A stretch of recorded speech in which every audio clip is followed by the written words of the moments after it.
Muy buenas, ¿qué tal? Vamos a comenzar. Trabajando una dinámica de 3 sesiones que van a ocupar las tardes de hoy, mañana y pasado. Vamos a trabajar en un compendio progresivo todos los datos que a mes de junio ahora mismo debemos tener en cuenta a la hora de saber si estamos haciendo bien la preparación EIR o si vamos a prepararnos, cómo debemos asegurar que no se nos escapa ningún detalle. Voy a dividir las 3 sesiones, hoy, como digo, mañana y pasado, en los 3 epígrafes fundamentales que cubrirían todos los contenidos que uno debe analizar, que uno debe reflexionar cuando está preparándose o quiere prepararse el EIR. Los epígrafes serán hoy trabajar el hecho en sí de la prueba EIR en cuanto a lo que espera de mí un tribunal, porque muchas veces es esto lo que no nos preguntamos, ¿no? Hoy empezamos a hacer creencias propias de lo que se está esperando de uno mismo. Mañana trabajaremos qué es lo que necesito para prepararme durante todos estos meses el EIR, cuáles son las herramientas que necesito y cuáles son las que no, cuáles son aquellas que me sobran. Y luego el jueves terminaré este ciclo de 3 sesiones con otra gran pregunta, otro gran epígrafe que tiene que ver con los grandes errores a la hora de prepararse el EIR. Y abarcaré además todos los errores que he conocido durante estos años de preparación que han tenido lugar en el caso de alumnas o en el caso de compañeras que me los han contado, de tal manera que podamos aprender de esos errores, podamos aprender de quien los ha cometido y que no vuelva a pasar. Y además no es lo mismo los errores que pueden aparecer en verano, cuando faltan todavía meses, a los errores que aparecen en Navidades y los errores que aparecen en la víspera del examen. Vale, todo eso será el jueves. Por lo tanto, nos vemos hoy, nos vemos mañana y pasado. Es importante saber, primero, que me podéis comentar todo lo que queráis directamente. Por eso es un vídeo en directo, que se queda aquí 24 horas grabadas, solo 24 horas, ¿vale? Yo lo priorizo y doy la importancia al hecho en sí de que podáis interactuar conmigo. Y también deciros que esto que voy a comentar ahora trataré de que, bueno, pues que cubra como digo, todas las ideas que pueden ir asaltando durante los distintos meses de preparación. Pero es verdad que a lo mejor en septiembre hago otro vídeo en el que añado o perfilo o matizo alguna información que pueda dar ahora. Bueno, sin más preámbulos, entonces hoy vamos a trabajar. ¿Qué espera de mí el tribunal cuando yo voy a hacer esa prueba? No sé si os lo habéis planteado realmente.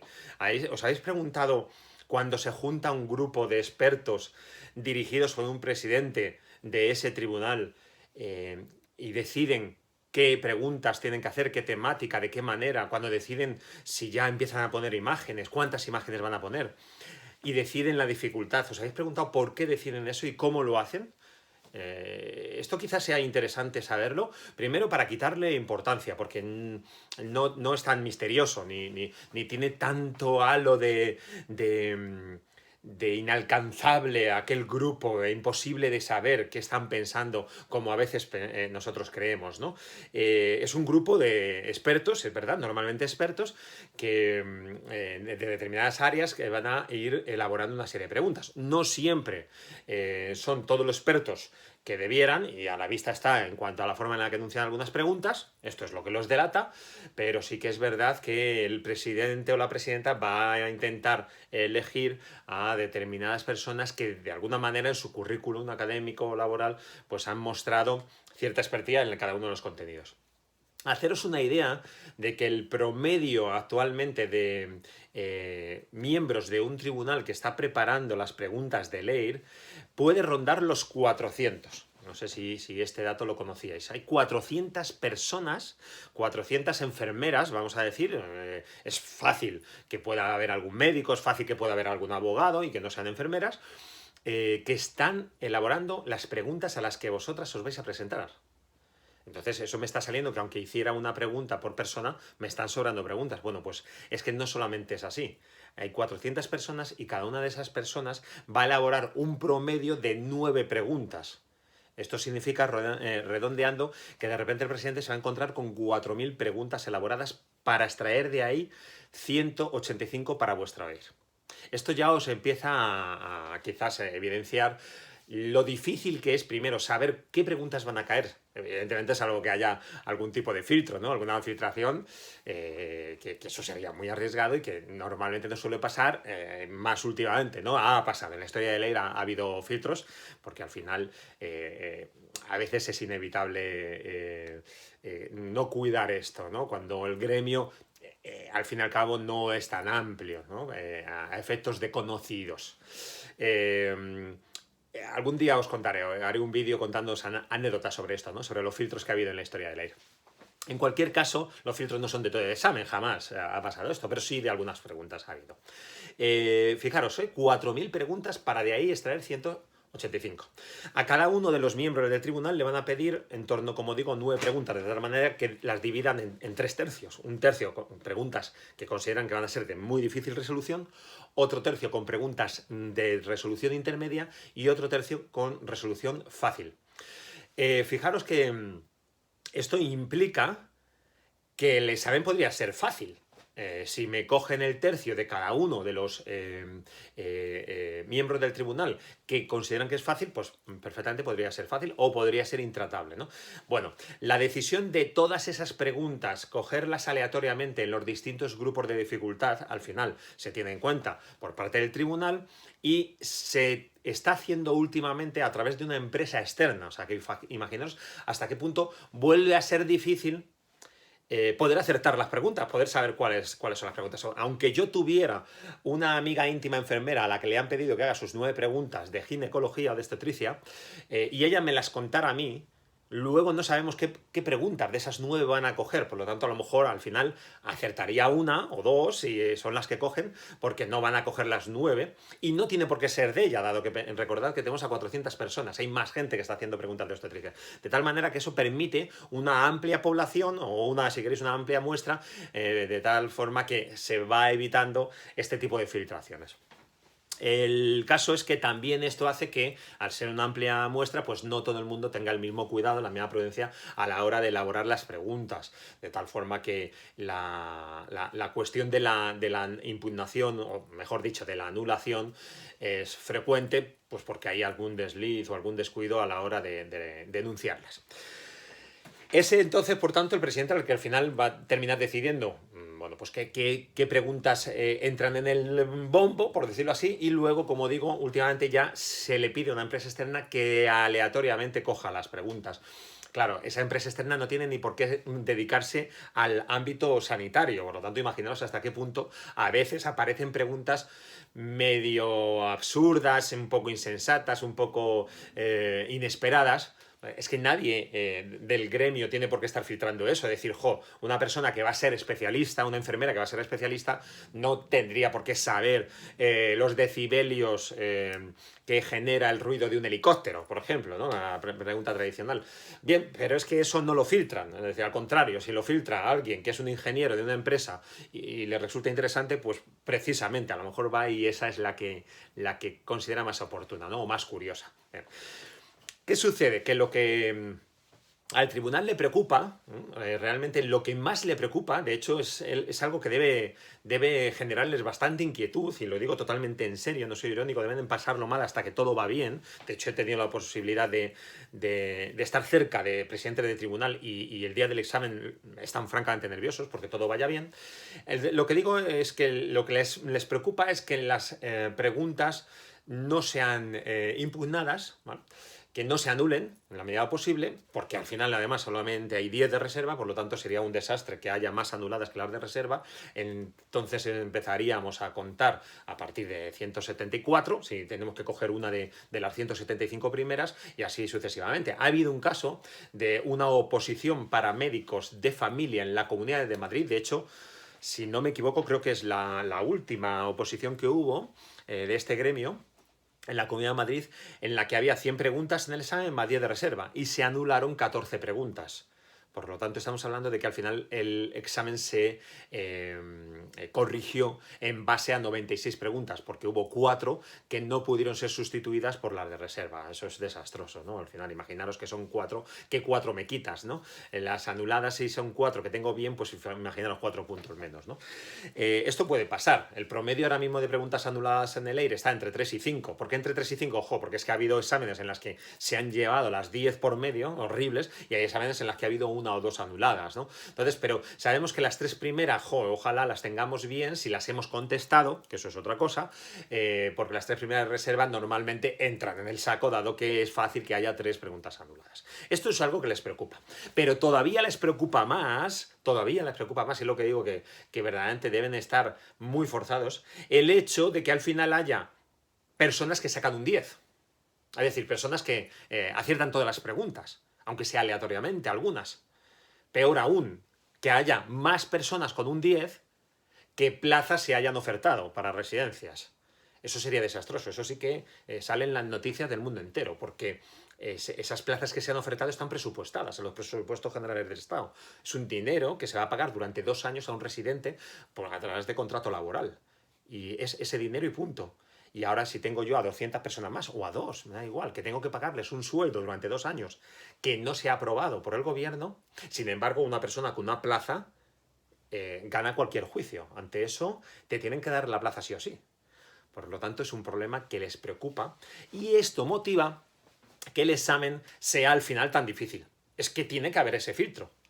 Es decir, yo no creo que el examen EIR pueda ser un examen justo. Nunca va a ser un examen justo. Porque si fuera justo, se arriesgan a que haya más personas que sacan una notaza superior al número de personas que se presentan y que al final todos tengan derecho a acceder a esa plaza que ni siquiera está creada. Esto, al tratarse de un examen tipo test, además, sin ningún otro filtro, tiene que ser así. Tenemos que asegurar, bueno, yo no me incluyo, tienen que asegurar que se fallan preguntas, de tal manera que nos alejemos de cualquier mínima posibilidad de que se saca un 10. Entonces esto ya nos lleva a la conclusión de esta primera temática, ¿no? Que es, oye, ¿qué esperan de mí en el EIR, ¿no? Y la conclusión es que esperan pues que aciertes un número de preguntas, pero también esperan que ese número de preguntas no se acerque al 10. Estoy hablando constantemente de una puntuación de 1 sobre 10 para que todos nos entendamos. Ya habrá momento, ¿verdad? Es muy pronto para que os obsesionéis o os planteéis cuáles deben ser mis netas. Es innecesario gastar energía en eso ahora mismo. Es más importante saber cuántas preguntas no debo fallar en cada uno de mis simulacros, pero no las netas. Y cuántas fueron las netas que sacaron el año pasado, las que querían matrona y la cogieron en Barcelona.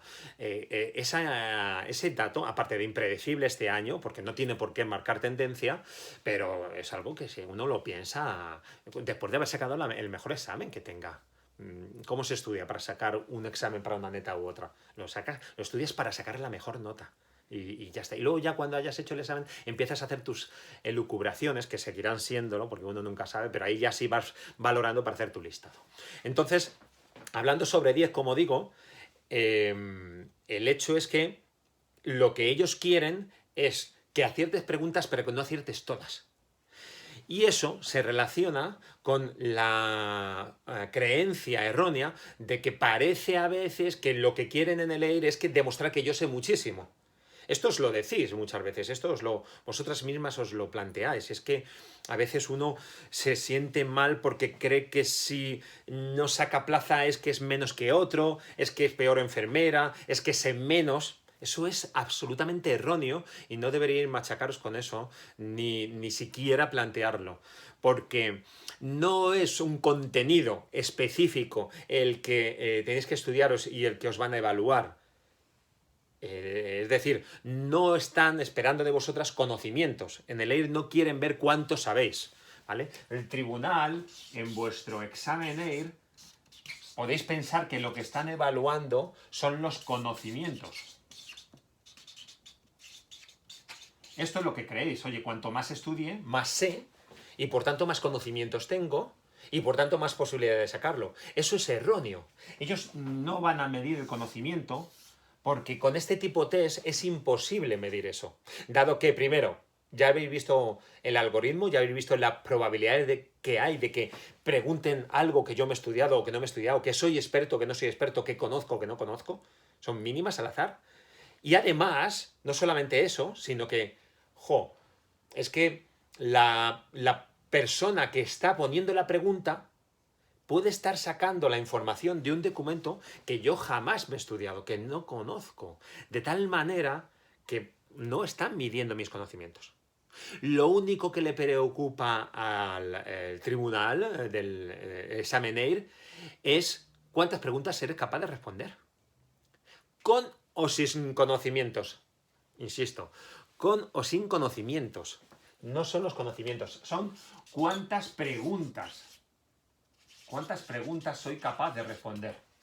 Entonces, esta es la clave. La cuestión es, voy a intentar prepararme de tal manera que acierte el máximo número de preguntas posible, dentro de que tengo que interiorizar, tengo que aceptar que voy a fallar preguntas. Primero, porque no es un examen para evaluar conocimientos. Y segundo, porque la fuente o las fuentes de donde salen esas preguntas son tan enormes, tan intensas, tan inmensas y tan aleatorias que por muchos conocimientos que yo tuviera no voy a ser capaz de acertar todas esas preguntas. Ni mucho menos un número que me lleve a un 10 o a un 9. De hecho, ni a un 8. Vuestro examen estará sobre 10 entre un 6 y un 7. Fijaros. Entonces, lo que espera, por tanto, el tribunal es que acertéis muchas preguntas.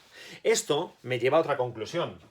Y es, claro, si yo soy la opositora a ver si aquí veis, ¿vale? Bueno, ya sé que supongo que si estoy con la cámara a la inversa, lo mismo aquí se está grabando y lo estoy viendo al revés. No voy a escribir mucho,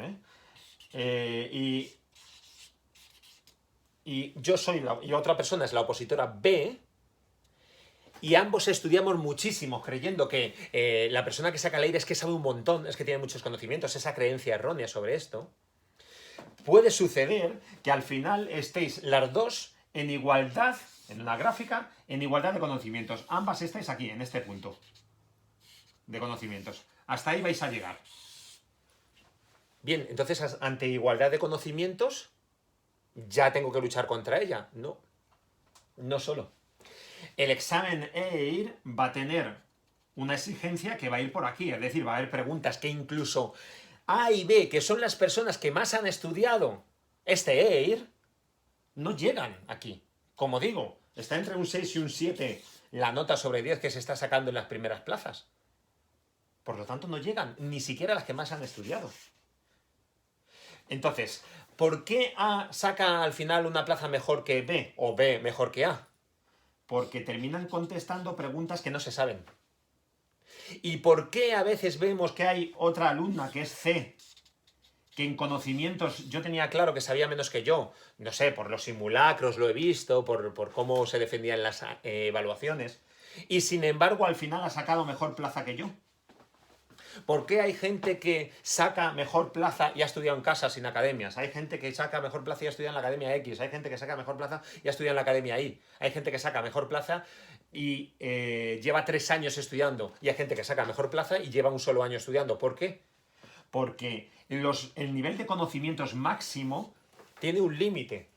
Nos impiden, por más que estudiemos y estudiemos, responder más preguntas.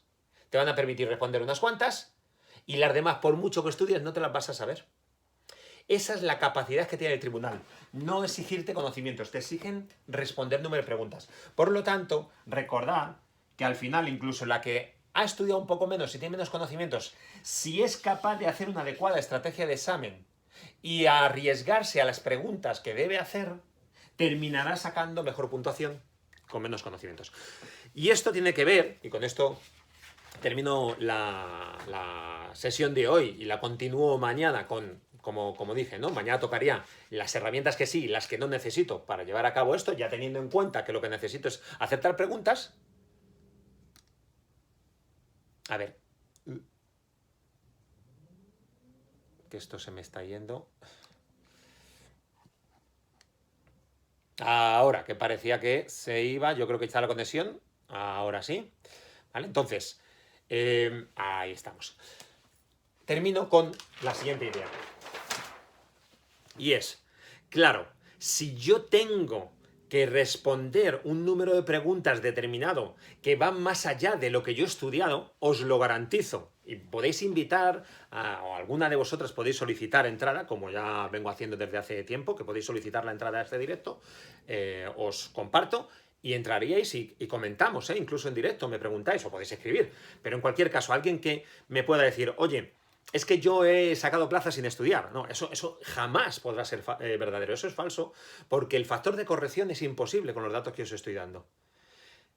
Y sin embargo, si tenéis esa sensación, ¿verdad? De decir, es que hay gente que lo ha sacado con otras circunstancias peores que las mías, pareciendo que estudian menos, que saben menos. Claro, es que no son conocimientos. Hay un mínimo que te van a obligar, por supuesto. No se va a sacar sin estudiar. Eso tenedlo muy en cuenta. Sin estudiar no vas a sacar el EIR. Pero aun habiéndote estudiado todo lo necesario e importante, hay algo más que necesito hacer porque el tribunal no está midiendo conocimientos, está midiendo preguntas acertadas. Voy a ello. Recordad una metáfora que yo utilizo siempre, mis alumnas las conocen, sé que está alguna conectada ahora mismo, y es que vuestro EIR tenéis que aceptar que es como un huevo frito. Esta metáfora creo que es muy evidente. El huevo frito tiene una yema y una clara. Y tenemos muy claramente diferenciado la yema de la clara. Por tanto, tenemos muy diferenciado dos áreas. En el EIR también están diferenciadas. Es verdad que están diferenciadas en dos áreas que no sabemos, desconocemos a priori antes de abrirlo cuál es cuál, es decir, desconocemos a priori cuál va a ser más grande que la otra, cuál de las dos áreas, pero una vez que lo abrimos y lo comprobamos, una vez que empezamos el examen, si vamos viendo si el examen está siendo de una manera u otra. Y esto implica lo siguiente. En vuestro EIR, es decir, en la 100, vamos a poner 75 preguntas, vamos a sacar de aquí las 10 de reserva, la yema son aquellas preguntas respondibles. Estas se pueden responder. Que sean respondibles no significa que sean fáciles. Estoy hablando de respondibles. Respondibles significa que pueden ser fáciles, pueden ser intermedias o pueden ser difíciles. Pero respondibles. Pues yo me he estudiado a Dorothea Oren, por lo tanto creo que sé bastante de Dorothea Oren para defenderme, leo el enunciado, veo que es de Oren y me lanzo a él. Ahora leo las 4 opciones y digo, madre mía, lo que acaban de poner aquí. Y te das cuenta que han hecho una pregunta dificilísima y que no tienes ni idea de esas 4 opciones, aun habiéndote estudiado muchísimo de Oren. Pero es que muchísimo de Oren no es la tesis doctoral de Oren, que es de donde el tribunal va a sacar la pregunta de su libro, y eso son 1000 páginas. Tienen muchas posibilidades de preguntarte algo de Oren que tú no te has estudiado, que te estás estudiando, ¿qué? ¿Medio folio? ¿Un folio de Oren? 2 folios. Entonces hay mucha probabilidad de encontrar. Pero claro, es una pregunta difícil, pero que yo voy a tratar de responder pues intentando razonar, deduciendo, eliminando de los conocimientos que por ahí pueda rascar. Y esta es la yema. Lo que voy a luchar. Y sin embargo, aun habiendo luchado por muchas preguntas respondibles, que creo que algo me sé y que por tanto voy a trabajarlas, voy a tener una clara. Y la clara son las preguntas intratables. Estas son preguntas intratables. Es decir, las leo y no tengo ni idea de dónde salen. O me pregunto, ¿pero están de broma? O sea, ¿de dónde han sacado esto, no? Y entonces te aparecen pues, preguntas como los decibelios del helicóptero, por ejemplo. Preguntas en las que dudo entre 4 y además es que sé que no voy a poder ni por deducción responderlas. O tirando de una deducción medio intuición. ¿Veis? Entonces, estas preguntas que están aquí en la clara, es decir, esta, que están entremezcladas entre las 175 preguntas, claro, no están en orden, no está primero la llama y luego la clara. Están entremezcladas y, por tanto, me puedo encontrar 5 preguntas terriblemente difíciles seguidas. Esto os desmotiva. ¿Por qué pensáis que entonces no sabéis nada? No, no, no. Tenéis que responder preguntas. Hay que saberse. Pues algunas que sabes, que te tienes que saber, pero luego hay que tratar de responder aquellas que no te sabes en la medida en la que lo necesites. Es decir, el tribunal va a esperar que respondas muchas preguntas que al final te den puntos positivos, entre las que aciertes y las que falles. ¿Qué se hará? Se aplicará distinta estrategia a estas preguntas de la yema y a estas preguntas de la clara. ¿Vale? La estrategia de examen en este sentido es fundamental. Independientemente de tus conocimientos, si aplicas bien la estrategia, empiezas a acertar más preguntas y por tanto más puntos positivos. No tiene más misterio, ¿vale?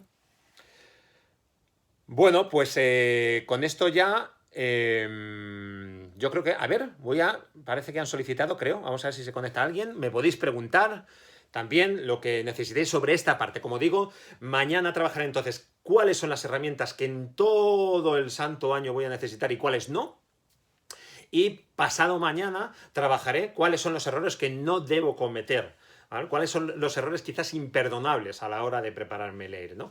Esto, como mucha gente sabe, lo haré en base a los miles y miles de exámenes, miles y miles de enfermeras que se han presentado en el EIR, pues durante los 15, 16 años que llevo yo con la preparación. Creo que de momento nada más. Os dejo entonces. No tenéis ninguna pregunta, ¿va a haber por aquí que no se me haya escapado nada? No, yo creo que nadie pregunta. Aprovechad si alguien tiene alguna duda. Y si no, pues ya sabéis, importante enfocar el EIR de otra manera. Mañana vemos cómo, atendiendo a que, espérate, que a lo mejor es que no tengo que saberme un manual entero, porque no me van a preguntar los conocimientos de ese manual. Me van a exigir que acierte preguntas. Y las preguntas salen de muchísimos miembros del tribunal, de muchísimos libros, muchísimas fuentes que ni nos imaginamos a veces dónde están. Por lo tanto, hay que quitarse el mito, porque es un mito del gran manual EIR. ¿Cuál es el mejor manual EIR? Veo por ahí por los foros. No hay ningún gran manual EIR. Ninguno me permite sacar el EIR. Lo que hace en el manual es orientarme, una primera base. Una primera base. Para luego ir profundizando y trabajando en esta medida, no en conocimientos. El tribunal no va a coger las preguntas de ningún manual EIR. Por lo tanto, es imposible, con la estadística que menciona en el vídeo, que si me pusieran un chip con el manual en la cabeza, yo acertara todas las preguntas suficientes para tener la plaza. Imposible. Esa es la realidad, esa es la que hay que acertar. Entonces, bueno, pues mañana vemos cómo vamos manejando entonces esta situación, ¿vale? Muchas gracias, un saludo y hasta mañana.